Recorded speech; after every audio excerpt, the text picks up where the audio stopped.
I'm here at Tiny's on MLK with Tamar Berk. This is a conversation. This is not a coffee shop conversation. Since the debut of her first solo album, she has produced 3 more in 2022, 2023, and 2024. Each album has been nominated by the San Diego Music Awards for the Best Indie Pop Album of the Year.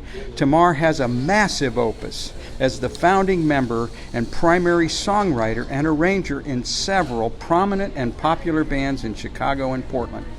Tamar is sassy, tongue-in-cheek, direct, funny, ironic, sensitive, romantic, and often satirical. Yes.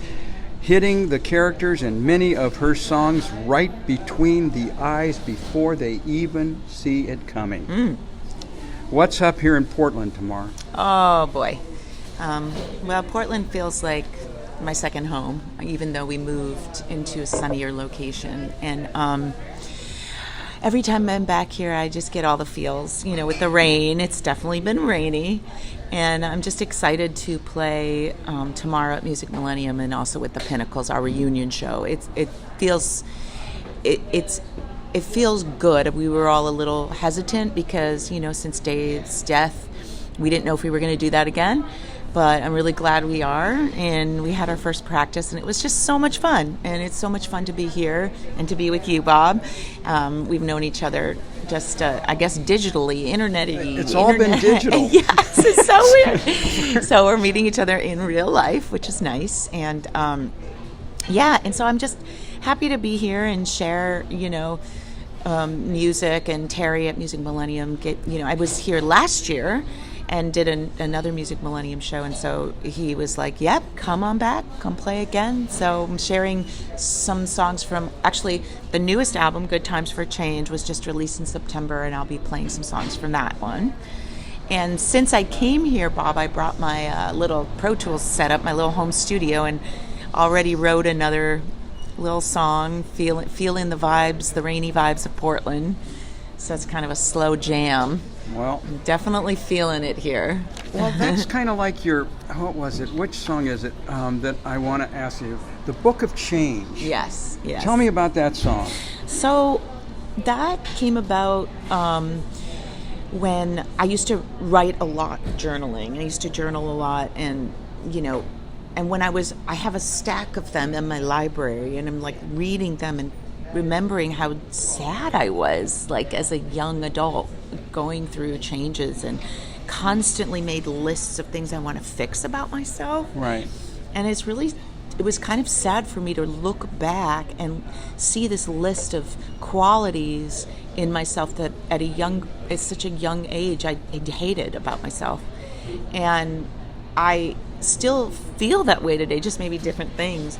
But when I wrote that song, I was reflecting upon how even today there are things that I would like to change, but also about my, you know, I go into some darker depression kind of days and weeks, and sometimes those moments feel so like, will I ever get out of feeling this way? And I think that's the hook of the song, is like, God, help me to change, you know, from feeling this way. Yesterday, I kind of had a day like that here. I don't know, I was feeling a little sad and down and just couldn't get out of that funk that I'm in. And I think that a lot of artists go through that. So it's about changing, hoping to change, reflecting on how we go through our life, and we always want to change things about ourselves. At least people who, I don't know, I guess think about themselves and their behavior. You know, some people go through life, they don't even think about it. I admire that, but it's not me, you know. I'm constantly like, oh, I could have done that better. Or I could, you know, even as a mother, since I'm a mother, you know, like, I wish we didn't get into that argument. What could I have done better? What did I do to upset them? You know, that kind of thing. Right. So we're always thinking about that. So, yeah. Well, just let me take it from here. 4 full LPs in 4 years.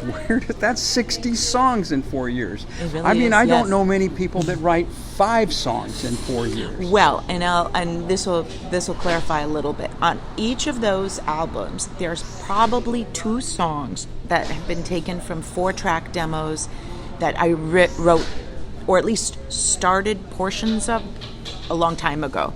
So I have hundreds of tapes with demos on them, and oftentimes I'll be listening to them and go, oh, I really love that part of that song. So sometimes I'll pull those out. So to clarify, of the 4 albums, there's probably maybe 6 or 7 that are based on older demos. Well, that 6 I or read. 7 out of 60. I know. And I'm writing a new one now. Well, So I don't know why. I feel like since I moved and decided I'm going to do a solo career, after the first one was so well received, I got inspired. I was like, oh, people liked it.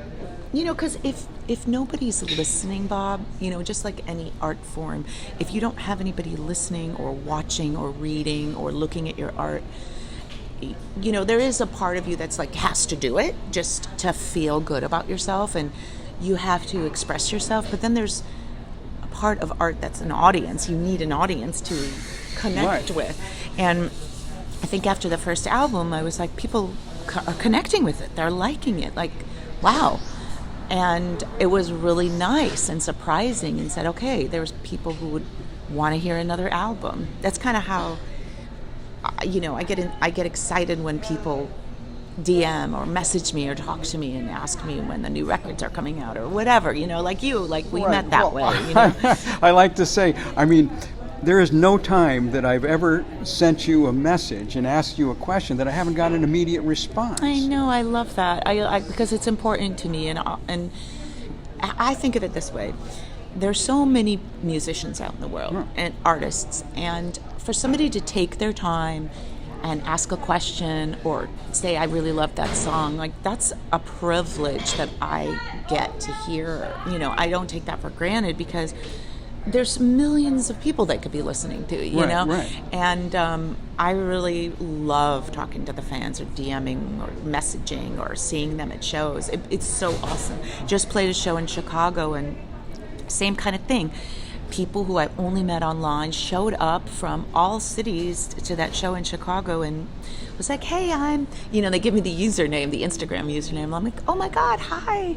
It's such a cool thing. And, you know, we can talk about the downside of the internet and social media so much, but for me, as an independent musician, it's so vital. And it's actually done wonders to reach an audience that I would have never reached before. So that's the truth of it. It might be hard to keep up and post a lot, but still, way more pluses.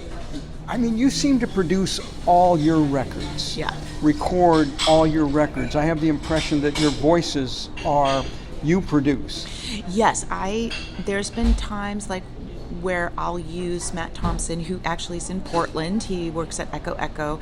He's helped me engineer in, like, a lot of times helps me with vocal sessions, because having a second person, like, it's hard to judge yourself sometimes. Right. And when you're singing, it's nice to have somebody, hey, I like the other take better, or, oh, I like when you do this. So he has helped me record some instruments, but I produce all my own albums. I do not mix them, though. I have to step back and let somebody else mix. But you just provide the stems? I provide everything in the closest to final mix that I like, and then Sean O'Keefe, who's in Chicago, he will mix them for me. Right. Yep.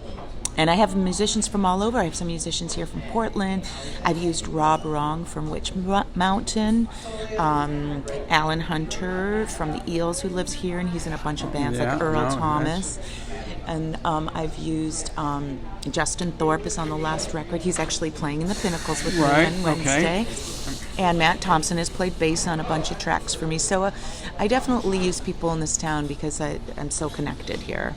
So who does the lead in That's Not a Lie?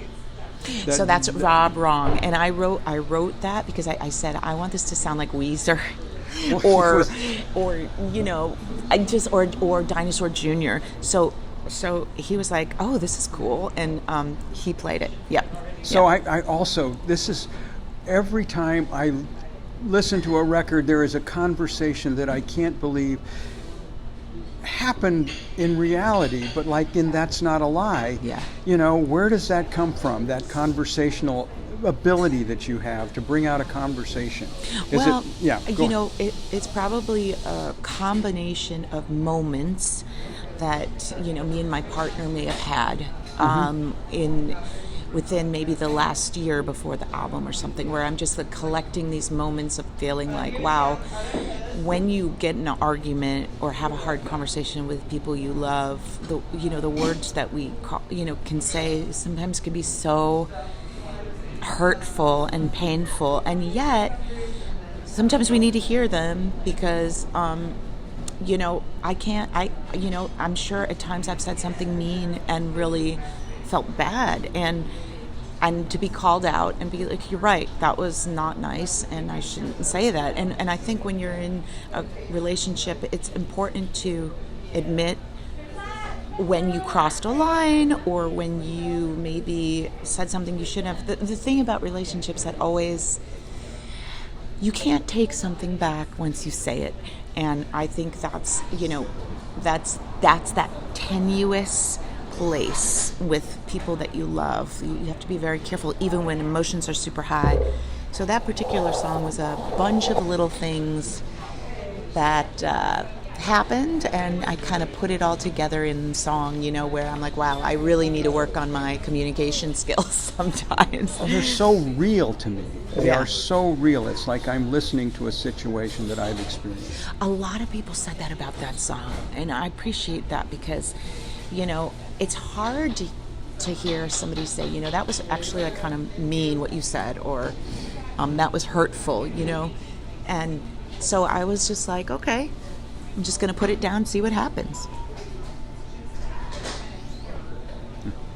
All right, let's go back to Starball. Okay, yes. The one that I'm singing at the top of my... Well, that's the first band that I started in Chicago back in the 90s, yes. And I'm so glad that you like that band. I love that band. So tell me, and I'm not a fanboy, but tell me how you started Starball. You just graduated from college, right? Yeah, so I bought a 4-track, which is, a way to record songs and write songs, and you have 4 tracks that you can kind of layer instruments.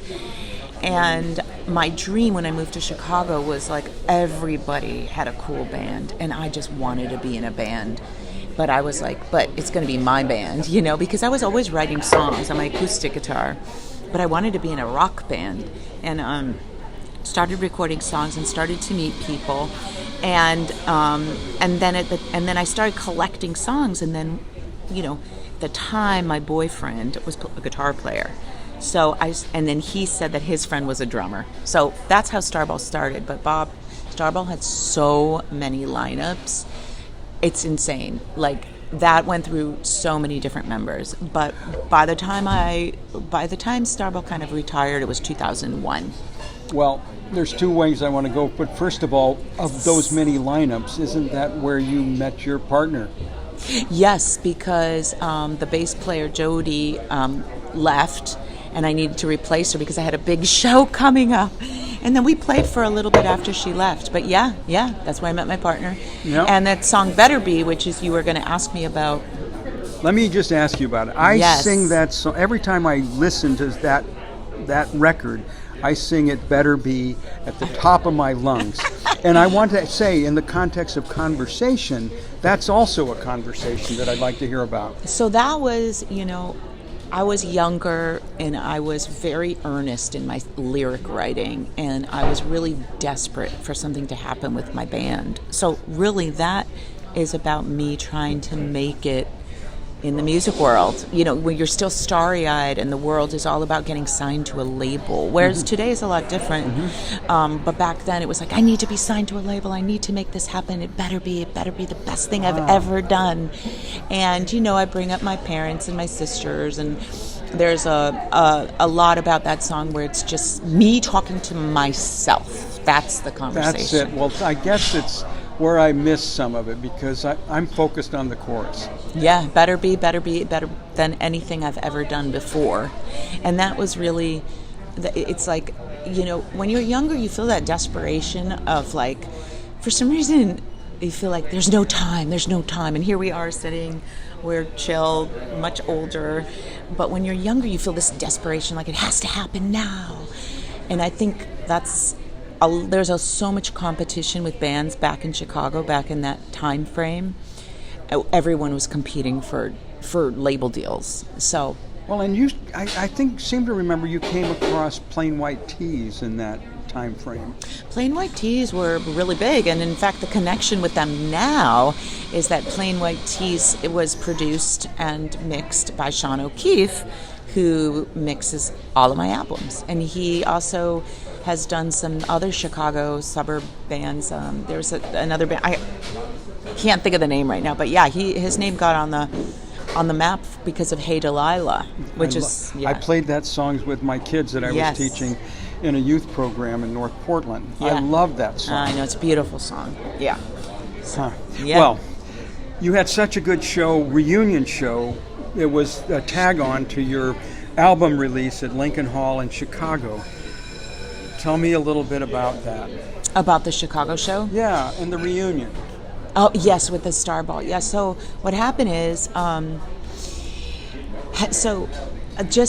really quick, Starball's, one lineup of Starball had Mike Zelenko in it on drums, and he was the drummer for Material Issue, which is a power pop band from the 90s, if you know power pop, at least Midwest power pop.